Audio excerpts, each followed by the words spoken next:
welcome to my channel. This is Nivedha. நீங்க இன்னைக்கு first time பார்க்கறீங்கன்னா subscribe பண்ணிட்டு video பாருங்க. இந்த வீடியோல நம்ம பார்க்க போறது hair series part 3. So let's get into the video. இந்த part 3ல நம்ம என்னலாம் பார்ப்போம் அப்படினா நான் ஆல்ரெடி சொன்ன மாதிரி இப்போ கரண்டா என்னோட ஹேர்ல என்னென்ன ப்ராப்ளம்ஸ்லாம் இருக்கு, அது எதனால வந்தது, நான் என்ன மிஸ்டேக் பண்ணனால அந்த ப்ராப்ளம் வந்தது, தென் எந்த அளவுக்கு நான் அதை கியூர் பண்ணி எடுத்துட்டு வந்திருக்கேன், அதுக்கு என்ன பண்ண அப்படிங்கறத அதுக்கு அடுத்ததா சொல்றேன். ஸோ ஃபர்ஸ்ட் ப்ராப்ளம் அப்படின்னு பார்த்தோம்னா ஹேர் ஃப்ரிட்ஸாக இருக்குது. ஹேர் ஃப்ரிட்ஸாக இருக்கும், ட்ரையாக இருக்கும், பார்க்கறதுக்கு ஷைனிங் இல்லாமல் ஒரு மாதிரி ஹேர் உயிரே இல்லாத மாதிரி டெட்டான மாதிரி ஒரு ஃபீல் இருக்கும். செகண்ட் ப்ராப்ளம் பார்த்தோம்னா டேண்ட்ரஃப். தேர்ட் ஒன் பார்த்தோம் அப்படின்னா கிரே ஹேர். ஃபோர்த் ப்ராப்ளம் பார்த்தோம் அப்படின்னா ஸ்கேல்ப் ட்ரைனஸ். ஃபிஃப்த் ப்ராப்ளம் அப்படின்னு பார்த்தோம்னா ஸ்ப்ளிட் எண்ட்ஸ். ஸ்டார்டிங் ஸ்டேஜ்லேருந்தே பார்த்தோம் அப்படின்னா எனக்கு இந்த ஃப்ரிஸுங்கிற ஒரு ப்ராப்ளம் நான் ஃபேஸ் பண்ணதே கிடையாது. அதாவது என்னோட ஸ்கூல் டைமில் அந்த டைம்லேருந்தே பார்த்தோம் அப்படின்னா எனக்கு ஹேர் நல்லா ஷைனிங்காக பிளாக்காக இருக்கும். இந்த ஃப்ரிஸாக இருக்குது, இங்கெல்லாம் தூக்கிட்டு இருக்குது, பறக்கிறது, அந்த ஒரு பிரச்சனை இருக்கவே இருக்காது. நல்லா கண்ட்ரோல்டாக இருக்கும் எனக்கு ஹேர். அது எதனால வந்தது அப்படின்னு சொல்கிறேன். ஏன்னா அதுதான் முக்கியம். அதுக்கப்புறம் நான் எப்படி கண்ட்ரோல் பண்ணேன் அப்படிங்கிறத சொல்கிறேன். காலேஜ்லாம் போய் முடிச்சாச்சு. அண்ட் காலேஜில் கூட நான் கரெக்டாக ஷாம்பு, கண்டிஷ்னர், சீரம் கூட நான் யூஸ் பண்ணேன். ஸோ இந்த மாதிரி போயிட்டு இருந்து காலேஜ் முடிச்சுட்டு ஒரு 3 to 4 years கிட்ட நான் கண்டிஷ்னரை ஸ்டாப் பண்ணிட்டேன். ஹேர் நல்லா இருக்குது, ஸோ இந்த மாதிரி மெயின்டைன் ஆகிடும் அப்படின்னு நினச்சி நான் அதை ஸ்டாப் பண்ணனானே எனக்கு தெரியல. இதை பற்றின ஒரு வீடியோ கூட நான் போட்டிருக்கேன். கண்டிஷ்னர் ஏன் நான் யூஸ் பண்ணாமல் இருந்தேன், யூஸ் பண்ணாமல் இருந்தனால ப்ராப்ளம்ஸ் எந்த அளவுக்கு நான் ஃபேஸ் பண்ணேன் அப்படின்னு நான் வீடியோ போட்டிருக்கேன். நீங்கள் செக் பண்ணலன்னா செக் பண்ணி பாருங்கள். ஸோ அந்த 3 to 4 years கிட்ட நான் கண்டிஷ்னர் யூஸ் பண்ணாததுனால தான் எனக்கு ஹேர் ஃப்ரிஸ் ஆச்சுங்கிறத நான் ஃபீல் பண்ணேன். 4 years அந்த டைமில் தான் நான் ஃபீல் பண்ணேன். ஸோ ஹேர் எனக்கு நான் அப்படி தூக்கி செய்வேன் அப்படின்னா முன்னாடி ஃபுல்லாகவே இந்த அளவுக்கு நிற்கும். ஆக்சுவலி இப்போ கூட இது கொஞ்சம் கண்ட்ரோல் ஆயிருக்குன்னு சொல்லலாம். இதுக்கு முன்னாடி ஒரு 1 or 2 monthsக்கு முன்னாடி பார்த்தோம் அப்படின்னா இன்னும் ரொம்ப தான் அதிகமாக இருந்தது ஃப்ரிஸ். ஸோ அந்த டைமில் தான் நான் திருப்பி கண்டிஷ்னர் யூஸ் பண்ணுறதுக்கு ஸ்டார்ட் பண்ணேன். இப்போ ஒரு 2 months தான் யூஸ் பண்ணிகிட்ருக்கேன். இப்போ என்னோட ஹேர் பேக் டு ஃபார்ம் கொஞ்சம் கொஞ்சமாக சரியாயிட்டு வர ஒரு ஃபீல் கொடுக்குது. அண்ட் முக்கியமாக இன்னொரு விஷயம் பார்த்தோம் அப்படின்னா ரெகுலராக நான் ஆயில் வைக்கிறது இல்லை ஹேருக்கு. அதனால ஹேர் ரொம்ப ட்ரையாகவுமே இருந்தது. அதுக்கு முன்னாடி ஷைனிங்காக இருந்தது, நல்லா இருந்தது, எல்லாமே ஓகே. பட் எப்போ அந்த ஹேர் கேரை நான் கொஞ்சம் கொஞ்சமாக கம்மி பண்ணணும், அவாய்ட் பண்ணிகிட்டே வந்தனோ அந்தளவுக்கு ஹேர் ரியாக்ட் ஆக ஆரம்பிச்சிருச்சு. நம்ம கரெக்டாக கோகோனட் ஆயில் வச்சாதான் ஹேருக்கு அந்த ப்ரோட்டீன் கிடைக்கும். ஹேரில் இருக்க ப்ரோட்டீன் லாஸ் ஆகாமல் இருக்கும் முக்கியமாக. ஸோ அந்த ஒரு விஷயம் நான் அப்படியே கம்மி பண்ணிகிட்டே வந்தனால என்னோட ஹேரோட அந்த நேச்சுரலான டெக்ஸ்டருமே கம்மியாகிட்டே வந்தது. ஹேர் பார்க்கறதுக்கு ரொம்ப ட்ரையாக, எக்ஸ்ட்ரீம் ட்ரையாக இருந்துச்சுன்னே சொல்லுவேன். ஸோ எக்ஸ்ட்ரீம் ட்ரையாக இருந்தாலே நமக்கு ஹேர் கண்ட்ரோல்டாக இருக்காது, ஃப்ரிஸ்ஸாக தூக்கிட்டு தான் நிற்கும். ஸோ இந்த அளவுக்கு ரொம்ப மோசமாக எனக்கு ஹேர் ஃப்ரிஸ்ஸாக இருந்தது. அண்ட் இதுலேருந்து நான் எப்படி ரெக்கவர் ஆனேன் அப்படின்னு சொல்கிறத விட இப்போது ரெக்கவர் ஆகிட்டு இருக்கேன்னு நான் சொல்லலாம். பிகாஸ் இப்போது நான் ஜஸ்ட் 2 months தான் கண்டிஷ்னர் யூஸ் பண்ண ஸ்டார்ட் பண்ணியிருக்கேன். ஸோ அதுக்கு ஏற்ற மாதிரி என்னோட ஹேரும் கொஞ்சம் ரியாக்ட் பண்ணுது. பிகாஸ் வெறும் ஷாம்பு, ஒன்லி வெறும் ஷாம்பு மட்டும் யூஸ் பண்ணி ஹேர் வாஷ் பண்ணிவிட்டு ட்ரையர் தான் யூஸ் பண்ணுவேன் ஹேரை ட்ரை பண்ணுறதுக்கு. ஸோ ட்ரையர் போட இன்னும் கொஞ்சம் ஃப்ரிஸ்ஸாக இருக்க மாதிரியான ஒரு ஃபீல்டாக இருந்தது. ப்ராப்பராக என்னோட ஹேரை மெயின்டைன் பண்ணாமலே இருந்தேன். ஹேர் ரொம்பவே டேமேஜ் ஆகி நேச்சுரல் அதோட டெக்ஸ்டர் போய் ஃப்ரிஸ் அதிகமாக இருந்து, ட்ரைனஸ், இந்த மாதிரி எக்கச்சக்கமான ப்ராப்ளம்ஸ் இருந்துச்சு. ஸோ இப்போ இந்த கண்டிஷ்னர் ஒரு 2 months கிட்ட நான் யூஸ் பண்ணிட்டு இருக்கேன். அதுக்கு ஏற்ற மாதிரி அதுவும் ரியாக்ட் பண்ணுது. கொஞ்சம் ஃப்ரிஸ் எல்லாமே கண்ட்ரோல் ஆகி பழைய மாதிரியான நிலைமைக்கு இருக்குன்னே சொல்லுவேன். இப்போ என்னோட ஹேருக்கும் ஆயில் கரெக்டாக வச்சு மெயின்டைன் பண்ணிட்டு வரனால என்னோட பழைய டெக்ஸ்டர் கொஞ்சம் கொஞ்சமாக ரீடைன் பண்ணிட்டு வருதுன்னே சொல்லலாம். இப்போ கொஞ்சம் ஷைன் அது எல்லாமே கொஞ்சம் தெரியுது. இப்போ தான் கொஞ்சம் ஓரளவு ஓகே, இந்த ப்ராப்ளம் நம்ம கொஞ்சம் ரெக்கவர் ஆகிட்டு வரோம் அப்படின்னு எனக்கே மனசுக்கு ஓகே அப்படி காமாகிற மாதிரியான கொஞ்சம் ரிசல்ட்ஸ் தெரியுது. ஸோ ஒவ்வொரு டைம் நீங்கள் ஷாம்பு பண்ணுறப்போ ஷாம்பு பண்ண அப்புறமா நீங்கள் கண்டிஷ்னர் கண்டிப்பாக யூஸ் பண்ணுங்க. அது நம்மளோட ஹேரை ஸ்மூத்தாக சாஃப்டாக வச்சுக்கும், ஒரு ஷைன்மே கொடுக்கும். நெக்ஸ்ட் பார்த்தோம்னா டேண்ட்ரஃப் மேஜரான ஒரு ப்ராப்ளமாக இருக்குது இப்போ இருக்க இந்த ஜென்ரேஷனில். ஏன்னா டேண்ட்ரஃப்க்குனே நிறைய காசஸ் இருக்குது. ஃபுல் அண்ட் ஃபுல் நல்லா வெளியில் சுற்றுறோம் அப்படின்னாலே அந்த டஸ்ட்னால நமக்கு டேண்ட்ரஃப் கண்டிப்பாக வரும்.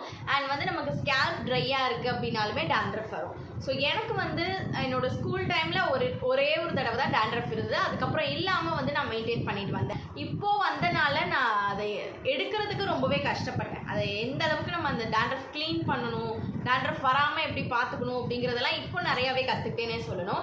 ஆக்சுவலி எனக்கு டேண்ட்ரஃப் எதனால வந்தது அப்படின்னா ஸ்கேல்ப் ட்ரையாக இருக்கனால வந்திருக்கலாம் மேபி.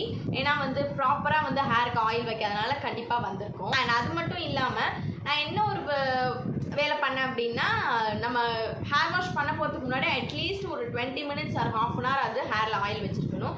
பட் நான் இப்போது இதுக்கெல்லாம் முன்னாடி ஒரு 1 இயர் அந்த டைமுக்கு முன்னாடின்னு வச்சுக்கலாம். அதுக்கு முன்னாடி வரைக்கும் நான் என்ன பண்ணேன் அப்படின்னா ஹேர் வாஷ் பண்ண போகிறதுக்கு முன்னாடி கூட ஆயில் வைக்க மாட்டேன். ஸோ இந்த மாதிரி கேர்லெஸ்ஸாக இருந்தனால எனக்கு டேண்ட்ரஃப் வந்திருக்கலாம். இப்போது டேண்ட்ரஃப்க்குன்னு தனியாக ஆன்டி டேண்ட்ரஃப் ஷாம்பூ இது எல்லாமே வந்துருச்சு. பட் என்னைய கேட்டால் வந்து இந்த மாதிரி ஷாம்பூஸ் எதுவுமே டேண்ட்ரஃப்க்கு ஒர்க் ஆகாது. எப்படி வந்து நம்ம அந்த டேண்ட்ரஃபை வந்து ரிமூவ் பண்ணுறது, நம்ம ஸ்கேல்ப்லேருந்து எப்படி எடுக்கிறது அப்படின்னு பார்த்தோம்னா, இப்போது கரண்ட்டாக எனக்கு வந்து டேண்ட்ரஃப் இருக்குது. அதை வந்து நான் எந்த அளவுக்கு சரி பண்ணியிருக்கேன் அப்படின்னா 100ல் 95% வரைக்கும் சரி பண்ணியிருக்கேன். எந்த மாதிரி சரி பண்ணலாம் அப்படின்னு கேட்டிங்கன்னா, நான் நார்மலாக வந்து ஆயில் வச்சுட்டு நம்ம ஒரு காம்பு போட்டு சீவுறோம் அப்படின்னா, இப்போ நார்மல் காம்பு இருக்கும். ஸோ சாதாரணமாக இந்த மாதிரி இருக்க காம்ப்ஸ் வந்து யூஸ் பண்ணுறீங்க. எதுனா கொஞ்சம் கேப் இருக்குது. ஸோ இந்த மாதிரி இதை யூஸ் பண்ணாமல் நம்ம அந்த நிட்ஸ் அண்ட் லைஸுக்கு போட்டு சீவோம்ல, குட்டி குட்டி கேப்பே இல்லாமல் பெயின் சீப்புன்னு சொல்லுவாங்க. ஸோ அந்த சீப் இருக்குல்ல, அதை நீங்கள் யூஸ் பண்ணுங்கள். நான் ரீசெண்டாக நான் பண்ண ஒரு ட்ரிக் இது.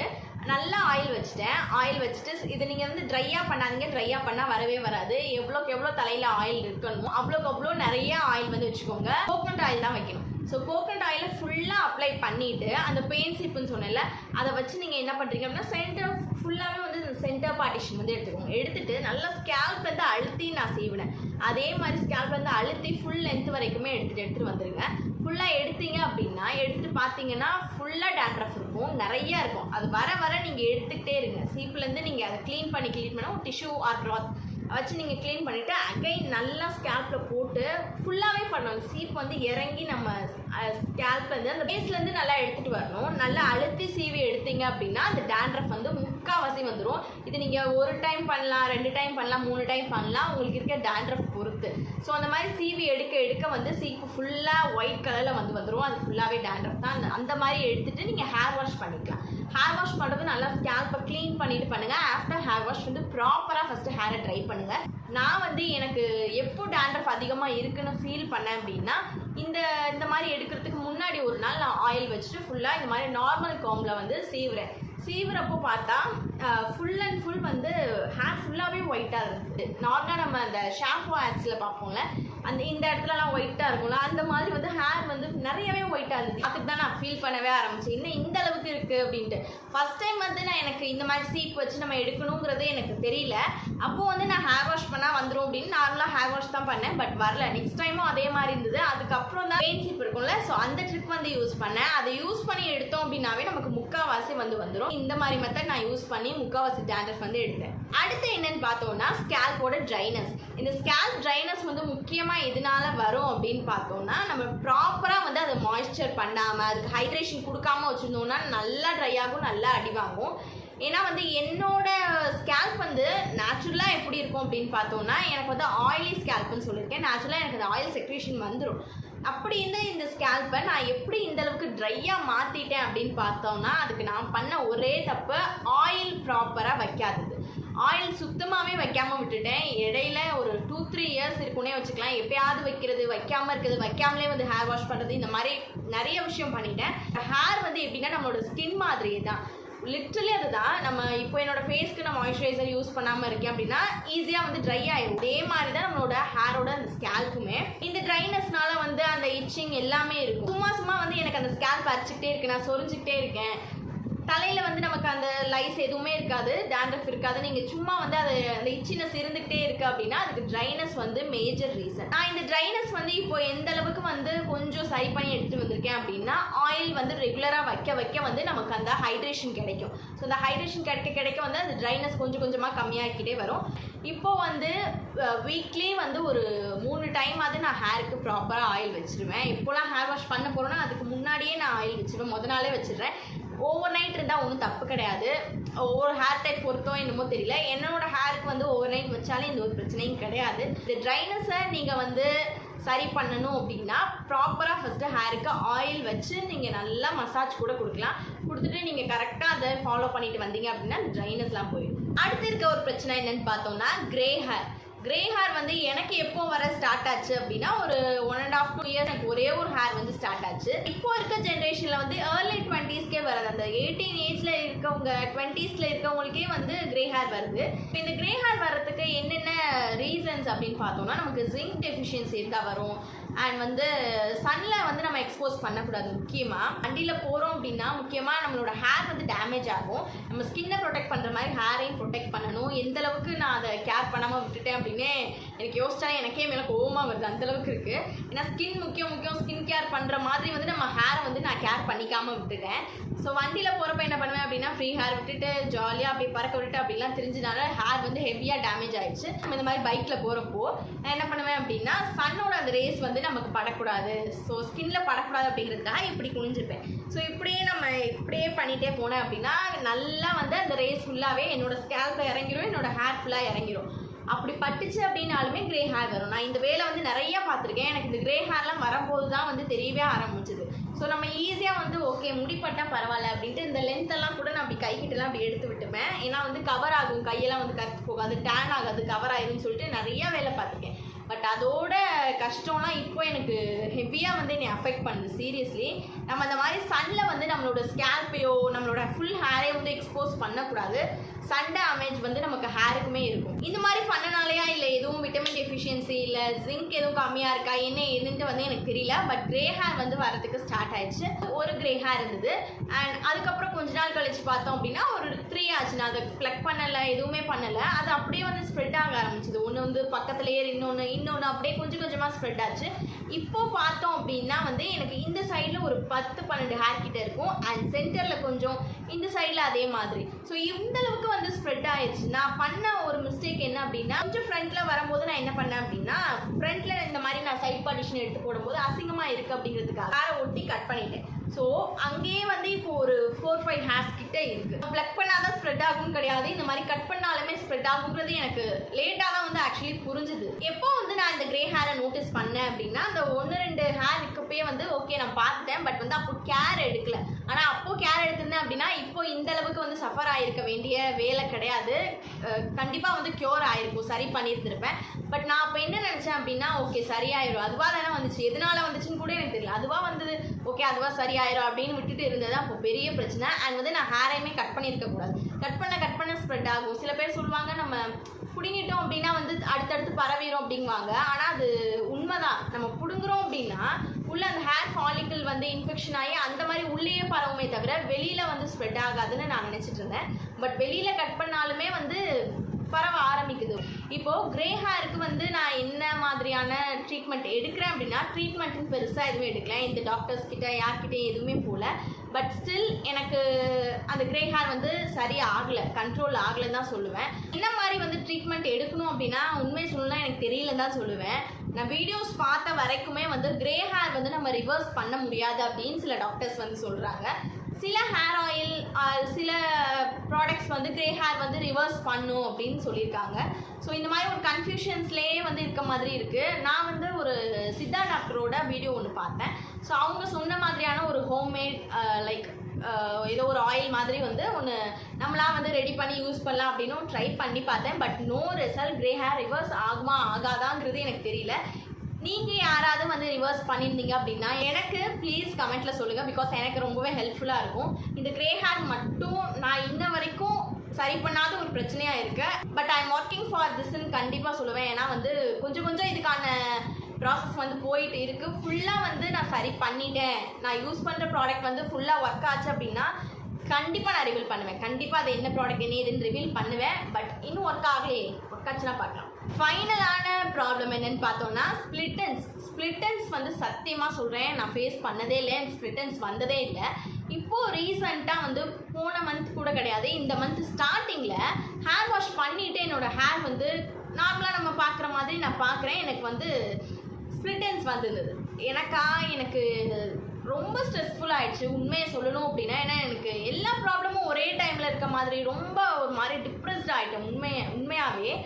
ஏன்னா வந்து கிரே ஹேர் இருக்குது. அதுவே ஒவ்வொரு டைமும் வந்து நான் மிரரில் பார்க்குறப்ப எனக்கு என்ன ஒரு மாதிரி என்னை மூட் ஆஃப் ஆக்கிடும். என்ன இப்படி இருக்குது, நம்ம எப்படி நம்ம இதை சரி பண்ண போகிறோம், ஃபுல் ஹேருமே வெள்ளையாகிடுச்சு, என்ன பண்ணுறது, இப்படிலாம் நமக்கு இருந்ததுலேன்னு அன்றைக்கி ஃபுல் டே வந்து எனக்கு அப்படியே ஸ்ட்ரெஸ்ஃபுல்லாக போயிடும். கிரே ஹேர் இருக்குது, டேண்ட்ரஃப் இருந்தது, டேண்ட்ரஃப் கூட ஓகே, டேண்ட்ரஃப் நான் சரி பண்ணிடுவேன் அப்படின்னு எனக்கு கான்ஃபிடென்ட் இருக்குது. ஏன்னா கொஞ்சம் தானே இருக்கும், முக்கால்வாசிக்கு என்ன 95% எடுத்துகிட்டு இன்னும் ஒரு 5% அது போயிடும் அப்படின்னு எனக்கு ஓகே கான்ஃபிடென்ட் இருக்குது.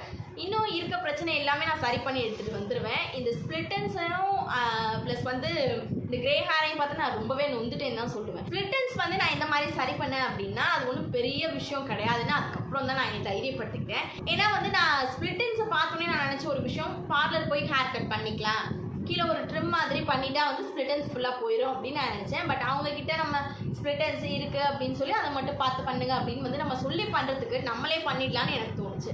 ஸோ ஒரு நாள் ஃபுல்லாக இதுக்கு நான் யோசிச்சுட்டு நெக்ஸ்ட் டே ஹேர் வாஷ் பண்ணிவிட்டு உட்காந்து ஒரு சின்ன சிசர் எடுத்துக்கோங்க, ஒரு காம் எடுத்துக்கோங்க, எடுத்துக்கிட்டு அழகாக நம்மளே வந்து நம்மளோட ஸ்ப்ளிட் எண்ட்ஸை கட் பண்ணி எடுக்கலாம். ஒரு பெரிய விஷயமே கிடையாது. நான் அந்த மாதிரி தான் என்னோட ஸ்ப்ளிட் எண்ட்ஸை வந்து எடுத்தேன். ஸோ இப்போ வந்து ஸ்ப்ளிட் எண்ட்ஸ் கிடையாது, பொறுமையாக நம்ம எடுக்கலாம். நமக்கு கொஞ்சம் வந்து பொறுமை இருந்தாலே போதும். எனக்கு அன்னைக்கு நான் காலையில் ஓகே இது நம்மளோட ஹேர் நம்ம தான் வந்து கேர் எடுத்து பார்க்கணும் அப்படின்னு சொல்லிட்டு ஃபுல்லாகவே கொஞ்சம் ஹேராக எடுத்து கொஞ்சம் பார்ட்டிஷனாக எடுத்து நான் கீழே ஃபுல்லாகவே வந்து கிளியர் பண்ணேன். கீழே மட்டும் இல்லாமல் மேலே லேயர்ஸ் இருக்குனால எனக்கு மேலேயுமே இருக்குது. ஸோ மேலேயும் வந்து எங்கெல்லாம் வந்து டபுள் லேயர் மாதிரி அந்த ஸ்ப்ளிட் ஆகி இருந்ததோ அதை ஃபுல்லாகவே வந்து கட் பண்ணி எடுத்தேன்.